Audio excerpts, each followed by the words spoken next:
Bonjour à toutes et tous. Bonjour Nelly Bernier. Bonjour. Merci d'avoir accepté notre demande sur BITV. Vous êtes tête de liste de Dati pour Paris dans le 11e arrondissement de la capitale dans le cadre des municipales 2020. Nous avons de nombreuses questions à vous poser avec ma consoeur Inès Boger, journaliste à la rédaction de Businessimo. Le premier sujet, c'est Rachida Dati, si elle est élue, souhaite revoir la composition du parc de logements dans la capitale et stopper l'arrêt de production de logements sociaux. Pourquoi une telle mesure et pour quelle finalité? Alors, nous ne sommes pas défavorables au logement social et nous ne sommes pas favorables à stopper la production de logements sociaux. Nous continuerons à en faire et le logement social est utile pour permettre le maintien de populations qui ne peuvent plus se loger dans le parc privé à Paris. Ce que nous contestons, c'est que effectivement la composition du parc, puisque aujourd'hui, Rachida Dati, en fait, finalement, a fait beaucoup de préemptions en faisant partir des classes intermédiaires pour les remplacer par des personnes sur les classes très très basses et donc n'a pas permis un bon équilibre. Et on le voit dans certains arrondissements du nord et de l'est, cela a conduit à des dynamiques de ghetto parce que aussi ça n'a pas été accompagné de politiques d'équipement ou de politiques sociales qui permettent eh bien, de répondre aux besoins de ces populations. Donc nous, ce qui nous importe, c'est de revoir la composition du parc social pour qu'il y ait un vrai équilibre social. Et donc pour cela, ce que nous proposons, eh bien, c'est de rééquilibrer en faveur des classes moyennes et des classes intermédiaires, de donner un accès prioritaire aux personnes qui vivent déjà à Paris et qui doivent quitter la capitale, soit parce qu'il y a l'arrivée d'un nouvel enfant, parce qu'ils ont un accident de la vie ou parce qu'ils arrivent à la retraite. Et je pense notamment à de nombreux concierges parisiens qui ont vécu toute leur vie, qui sont essentiels au tissu social de certains arrondissements, qui arrivés à l'âge de la retraite, souvent sont obligés de quitter Paris. Voilà, ça peut être ce type de population. Et puis de donner aussi la priorité à tous ceux qui travaillent à Paris. On l'a vu pendant le confinement, tous ceux qui sont là pour rendre des services aux Parisiens, que ce soit les personnels soignants, les infirmières, les auxiliaires de vie, les personnels des EHPAD, des aides à domicile, mais aussi les caissières, les employés des commerces, eh bien, ce sont souvent des gens qui n'habitent pas à Paris alors qu'ils nous rendent de nombreux services, qu'ils permettent à cette ville de vivre économiquement, de vivre socialement. Et donc, nous voulons leur donner un accès prioritaire au parc social. Donc, c'est le premier point sur la composition. Et puis, le deuxième point, c'est l'état du parc social. Et on considère qu'on ne peut pas être toujours dans une course au toujours plus pour afficher des pourcentages, se dire je me fixe des objectifs toujours plus forts d'affichage en matière de pourcentage de parc social quand on laisse des habitants du parc social dans des conditions improbables. Et on l'a vu, nous avons été à la Cité des Envierges, à la Cité Rosa Parks, dans les parcs sociaux de la rue d'Aubervilliers, dans tous ces quartiers, eh bien, vous avez un parc social qui est à l'abandon, vous avez des ascenseurs qui ne fonctionnent pas, vous avez certains habitants qui n'ont même pas d'eau dans leur logement, qui ont des malfaçons multiples. Et donc, on ne peut pas être dans la course au toujours plus quand on n'est pas capable d'entretenir l'existant. Merci Madame Garnier pour cette première réponse. Il me semble que Madame Rachida Dati a également émis l'idée d'organiser un concours architectural international. Tout d'abord, comment sera-t-il organisé, ce concours pour les logements sociaux, et concernera-t-il le bâti existant ou bien une construction de nouveaux immeubles d'habitation ? Effectivement, on se rend compte aussi que la ville, et c'est un peu une leçon que nous tirons de cette crise que nous venons de vivre, c'est qu'aujourd'hui, les grandes métropoles, elles sont confrontées à des risques comme le risque attentat, comme le risque des canicules, le risque des crues, qui sont inscrits et qui sont des vraies probabilités. Et donc, nous voulons que la construction puisse intégrer ces grandes nouvelles menaces du XXIe siècle, et notamment tout ce qui est lié au changement climatique.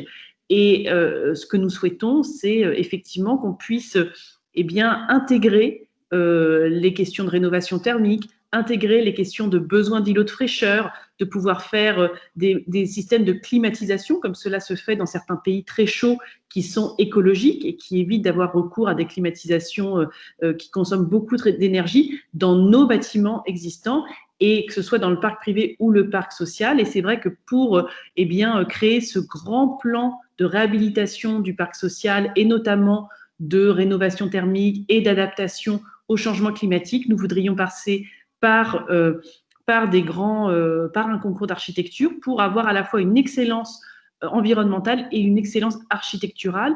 Et aussi le constat que nous faisons, comme de nombreux Parisiens, c'est que souvent, les nouvelles constructions qui sont faites par la ville eh bien, sont très décevantes, à la fois d'un point de vue écologique et d'un point de vue architectural. Et de la même manière, nous avions pris l'engagement de dire, nous prenons l'engagement, quand nous ferons de nouvelles constructions pour le parc social, par exemple, de privilégier la filière sèche, comme le bois et la pierre, qui peuvent être plus chers au moment de la construction, mais qui ont souvent offrent à une meilleure qualité en termes d'isolation thermique et puis en termes de rendu esthétique pour coller avec le patrimoine de la ville, car il faut préserver à tout prix cette beauté de Paris qui a une architecture exceptionnelle.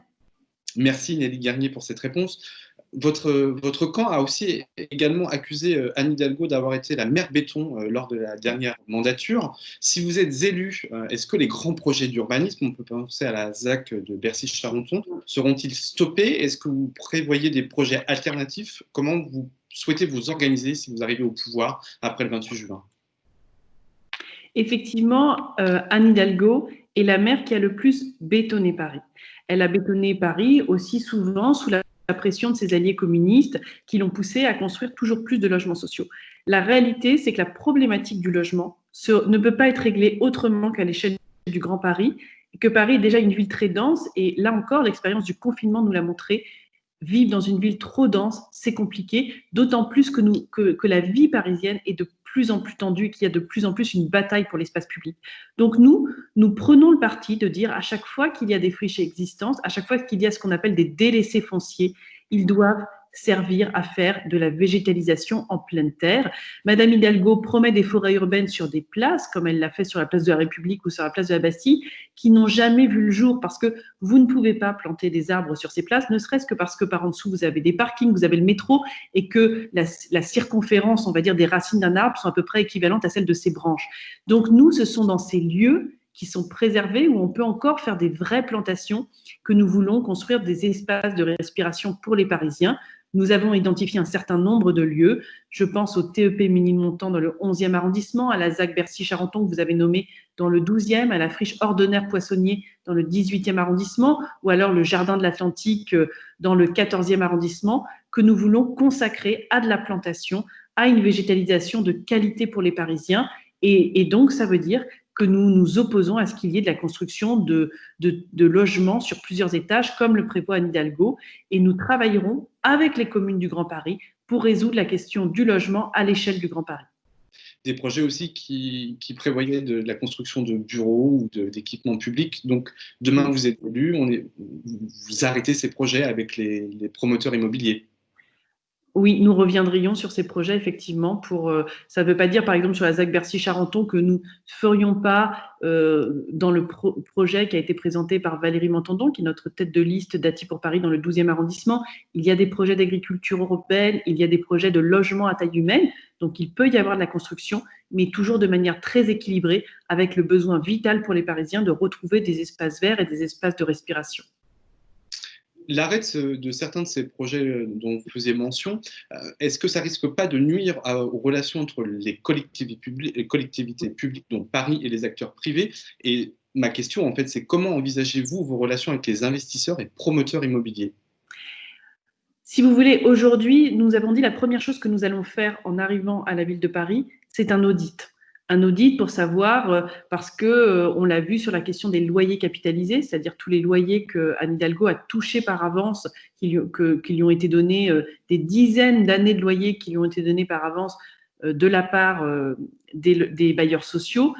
Aujourd'hui, il y a eu des artifices comptables qui fait que nous n'avons pas une visibilité sur ce que sont les comptes de Paris, sur ce que sont les engagements de la ville de Paris, aussi sur des contrats qui ont pu mal se terminer. Et donc, nous ne savons pas exactement ce sur quoi est engagée la ville de Paris. Donc, nous commencerons par faire un audit des comptes pour voir, et des contrats en cours, pour voir comment nous pouvons reprendre la main sur l'ensemble des dossiers en cours, bien dans l'intérêt des Parisiens. Madame Garnier, vous estimez aussi que la politique anti-voiture menée par la maire sortante Anne Hidalgo a conduit à l'anarchie dans les rues de Paris. Si toutefois Madame Rachida Dati devenait demain la maire de Paris, comment souhaiterait-elle réorganiser l'espace public dédié aux mobilités? Là encore, Anne Hidalgo, elle a travaillé de manière à l'aveugle et en érigeant des symboles. C'est-à-dire, on va prendre un grand axe, on le ferme complètement à la circulation pour dire « je suis la maire anti-voiture et pro-vélo ». Mais quand vous avez la responsabilité de la capitale économique de la France, vous avez la responsabilité de permettre qu'il y ait des échanges, car Paris ne peut pas devenir une ville assiégée et une capitale sous cloche. C'est une grande capitale économique, elle doit être interconnectée avec toutes les toutes les grandes villes européennes, toutes les grandes villes mondiales, mais aussi avec son bassin économique qui est la région Île-de-France. Et donc, nous, ce que nous voulons, c'est un schéma de mobilité pensé à l'échelle du Grand Paris et pensé en interconnexion avec la région, eh bien, pour gagner en fluidité et prendre en compte les besoins de déplacement de tous ceux qui font vivre Paris. Aujourd'hui, on sait que plus de 900 000 franciliens viennent tous les jours dans Paris pour travailler et que 300 000 Parisiens quittent Paris tous les jours pour aller travailler. Donc, vous ne pouvez pas juste vous dire « je ferme un axe » sans se soucier des études d'impact et des reports. Aujourd'hui, nous voulons travailler avec les élus des communes franciliennes, mais nous voulons aussi utiliser les données parce qu'on l'a vu par exemple pendant le confinement, on a su comment se déplacer les Français et si jamais on est capable aujourd'hui d'avoir de la donnée sur les flux et donc nous voulons utiliser ces données sur les flux pour gagner en fluidité et se dire quels sont les flux qui traversent Paris. Je prends l'exemple du périphérique. Madame Hidalgo, pour en faire un symbole, dit qu'elle veut végétaliser le périphérique et finalement en faire un lieu dédié qui ne soit plus un lieu de transit des voitures. Mais aujourd'hui, on sait que le périphérique est principalement utilisé par des travailleurs franciliens qui l'utilisent de manière sans rentrer dans Paris pour se rendre de leur lieu d'habitation au lieu où ils travaillent. Et un axe de transit comme le périphérique, c'est comme un fleuve. Vous réduisez le lit du fleuve, il va y avoir un débordement qui va se faire principalement à l'intérieur de Paris. Et donc, à force d'avancer par dogmatisme, à force d'avancer aveugle, on crée toujours plus de paralysie, toujours plus d'embouteillages, et cela se fait au détriment de tous ceux qui travaillent, qui font vivre économiquement Paris, mais aussi de la qualité de vie des Parisiens, puisque la pollution atmosphérique et sonore explose dans la capitale. Et donc, selon vous, faudrait-il réouvrir certaines parties des quais de Seine aux voitures? Aujourd'hui, on pense que la principale enjeu pour les quais de Seine, c'est de les aménager. C'est-à-dire que, en réalité, Anne Hidalgo a fermé les quais de Seine, mais il n'y a pas eu un aménagement. Donc nous voulons en faire un véritable aménagement. Et ce que nous envisageons, c'est de développer le transport en commun, notamment via des navettes électriques, puisqu'on pourrait très bien avoir des usages combinés à la fois de loisirs et de transport collectif sur de la petite navette électrique sur les quais de Seine. Mais plus largement, nous ne pouvons pas vous dire « je ferme tel axe » sans avoir une vision globale. Donc notre priorité, c'est d'avoir 6 mois de concertation avec les usagers, avec les habitants, avec les élus et aussi avec des experts de la mobilité pour définir un schéma de mobilité qui permette en urgence de regagner en fluidité parce qu'il faut que Paris reste une capitale économique et une capitale économique, c'est une capitale où on peut circuler, se déplacer pour faire vivre notre économie. Nelly Garnier, une dernière question. Le modèle de la métropole du Grand Paris est-il à revoir? Est-ce qu'il faut faire évoluer cette institution sur l'ensemble du territoire? Ce qui est évident, et vous l'avez vu tout au long des questions que vous m'avez posées, c'est que Paris doit arrêter de penser de manière isolée et j'ai envie de dire parfois égoïste. On l'a vu pendant cette période de crise sanitaire, tous les gens qui occupent la métropole du Paris, ils contribuent aussi à faire vivre Paris, ils contribuent aussi parfois à s'occuper de nos aînés, à s'occuper des populations les plus fragiles et donc nous devons vraiment avoir un fonctionnement très resserré avec la métropole du Grand Paris et ne pas réfléchir uniquement intramuros. Et donc, nous défendrons pour qu'il y ait, sur tous les sujets que j'ai évoqués, la question du logement notamment et sur la question des transports et la question du développement économique. Ce sont 3 axes où il faudra travailler de manière encore plus renforcée et c'est ce à quoi nous travaillerons dans les années à venir. Merci Nelly Garnier pour votre participation. Merci à Inès Bouger de m'avoir accompagné lors de cette interview. Merci Madame Garnier. Merci. Merci à vous de nous avoir suivis. À très bientôt sur BITV.